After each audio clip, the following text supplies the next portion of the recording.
আসসালামু আলাইকুম, welcome back to my channel. কেমন আছেন সবাই? আশা করছি ভালো আছেন। আজকে আমি আপনাদের সাথে শেয়ার করব কোরিয়ান একটা স্পাইসি সস। এটা গোচুজাং সস।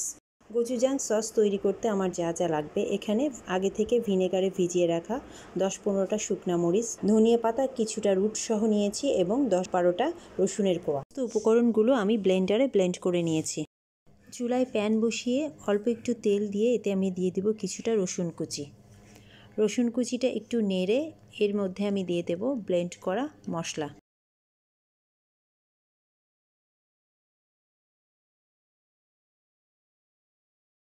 মশলাটা ভালোভাবে কষিয়ে নিয়ে এখানে দিয়ে দেব 2 টেবিল চামচ পরিমাণ চিনি। এখানে আপনারা ব্রাউন সুগারটাও ব্যবহার করতে পারেন।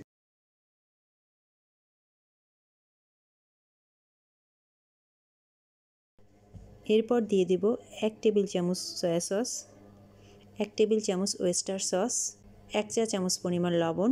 খুব ভালোভাবে সব উপকরণগুলো একসাথে মিশিয়ে নেব।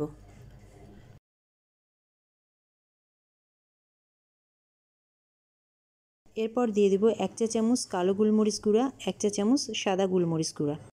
যেহেতু গোচুজাং সসটা অনেক বেশি স্পাইসি হবে, এই কারণে আপনারা অবশ্যই কেউ চাইলে আরও একটু বেশি চিনিও দিতে পারেন। সসটা একদমই আমার রেডি হয়ে গেছে। এই গোচুজাং সসটা আপনারা যে কোনো কোরিয়ান স্পাইসি খাবারের সাথে খেতে পারবেন, যেমন ramen, Korean stir fry beef এবং চিকেন কাটসুর সাথে। চিকেন কাটসুটা আমার ডেসক্রিপশন বক্সে লিঙ্ক দেওয়া আছে, আপনারা চাইলে ওখান থেকে দেখে নিতে পারবেন।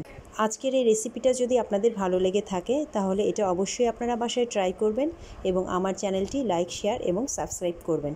এতক্ষণ সাথে থাকার জন্য সবাইকে অসংখ্য ধন্যবাদ। আল্লাহ হাফেজ।